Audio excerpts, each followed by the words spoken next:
आपके भाई साहब का मैंने भाषण सुना है जिसमें उन्होंने कहा कि 15 मिनट पुलिस को हटा दो, हम देखते हैं देश के हिंदुओं का क्या करेंगे। क्या आप उस भाषण के साथ हैं? क्या आप उस भाषण को सपोर्ट करते हैं? अगर आप एक कदम आगे नहीं चलेंगे तो बाकी का क्या होगा? रही बात कश्मीर की 370 की, स्वामी साहब 370 का हटना इसलिए जरूरी है, और वहां का टेररिस्ट, वहां का हुर्रियत कॉन्फ्रेंस और वहां की महबूबा और वहां के अब्दुल्ला, मैं खुला बहुत बहुत स्पष्ट रूप से बोलता हूं कि वहां की महबूबा, पीडीपी और वहां की कोई भी पॉलिटिकल पार्टी ये नहीं चाहेगी कि वहां से 370 हटे, क्योंकि उनका धंधा है वो, उनका बिजनेस है वो, उनके पैसे कमाई करने का जरिया है वो। इसलिए सबसे बड़ी शर्त और सबसे बड़ा जो प्रश्न है बीजेपी के लिए वो यह है कि आप महबूबा मुफ्ती को हैंडलिंग कैसे करते हैं, क्योंकि हमने बचपन से इन पॉलिटिकल पार्टीज का कश्मीर में नंगा नाच देखा है।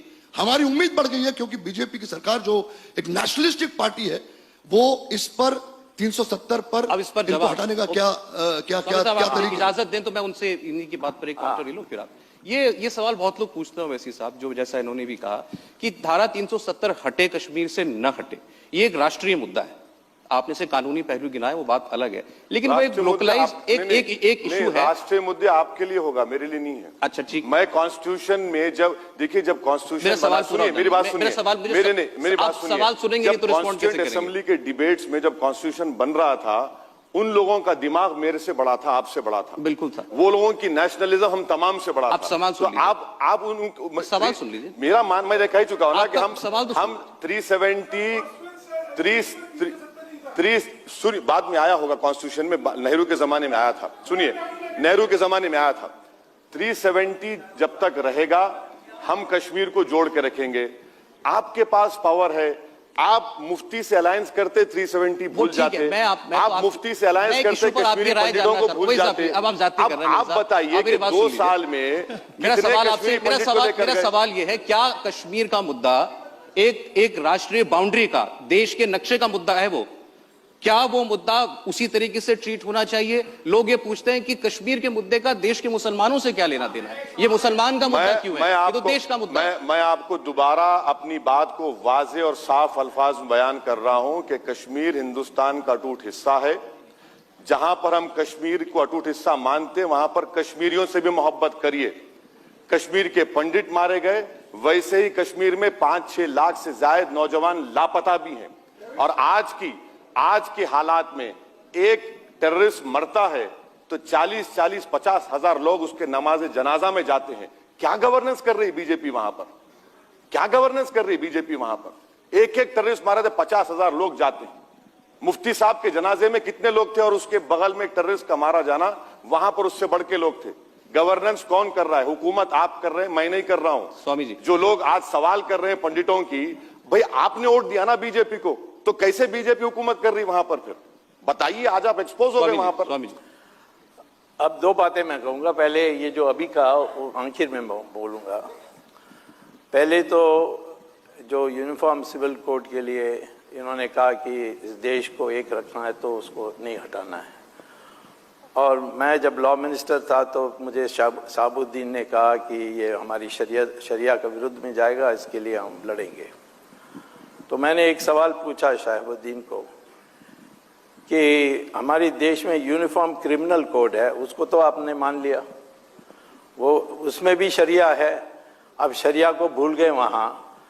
अब ये सिविल कोड में आप क्यों शरिया को याद रखते हैं जब आपने क्रिमिनल कोड में नहीं माना? एक ही क्रिमिनल कोड है, आईपीसी, वो मुसलमान पर भी लागू होती है, हिंदू पर भी लागू होती है। तो वैसे ही एक सिविल कोड होनी चाहिए, दोनों पर लागू होनी चाहिए। तो शहाबुद्दीन ने कहा कि डोंट डाइवर्ट द सब्जेक्ट, और फिर उसने जवाब नहीं दिया। मैं समझता हूँ ये आप भी बोलिए कि यूनिफॉर्म सिविल कोड क्यों नहीं मानेंगे जब आपने यूनिफॉर्म सिविल क्रिमिनल कोड मान ली? स्वामी साहब, ये मैं खत्म करूंगा साहब, क्रिमिनल लॉ यूनिफॉर्म इंप्लीमेंट नहीं हो रहा। आप सिविल कोड की कहां बात कर रहे हैं? कोड तो है। आप सुन लीजिए कि मुंबई के बॉम्ब ब्लास्ट में एक खातून थी, मुस्लिम खातून, उसको सजा इसलिए हुई कि उसके मारुति वैन में हथियार मिले, उसको लाइफ मिली, सुप्रीम कोर्ट ने उसको किया। आज साध्वी प्रज्ञा ठाकुर, मोटरसाइकिल उसकी है, नहीं। सुनिए, मगर कोई दोस्त इस्तेमाल कर रहा था, वहां पर वैन पे लाइफ मिल सकती है और साध्वी प्रज्ञा ठाकुर के नाम पे मोटरसाइकिल है जिससे 10 लोग मारे गए। आज एनआईए कहता है कि उसको बेनिफिट ऑफ डाउट देंगे। यूनिफॉर्म क्रिमिनल लॉ अप्लाई नहीं हो रहा ना, कहां यूनिफॉर्म क्रिमिनल लॉ अप्लाई हो रहा? स्वामी साहब, आप मेरी बात को मानेंगे, अगर हरियाणा में जाटों ने पुलिस का हथियार लूट कर चले गए, अगर मैं जाकर किसी पुलिस वाले का हाथ पकड़ लेता तो मुझे एनकाउंटर कर दिया जाता। आपकी तो यही तो हम कह रहे हैं कि uniform application of criminal law नहीं है। नहीं, पर तो रूल ऑफ लॉ तो हम बोलते, कहां एप्लीकेशन? परंतु इतना तो मानते हैं कि यूनिफॉर्म सिविल कोड है, यूनिफॉर्म क्रिमिनल कोड है, एक कोड सब पर लागू होती है। ठीक से नहीं लगी है, अधूरा लगी है, ये सारी अलग बात है।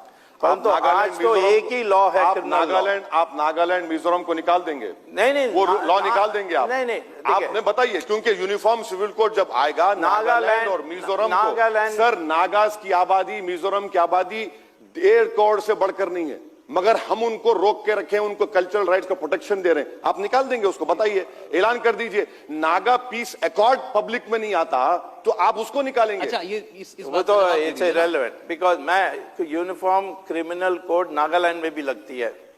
मैं कहता हूं कि थियोरेटिकली हो, इसकी इम्प्लीमेंटेशन में अलग से बहस हो सकती है, लेकिन आज सारे मुसलमान ने यूनिफॉर्म क्रिमिनल कोड माना है।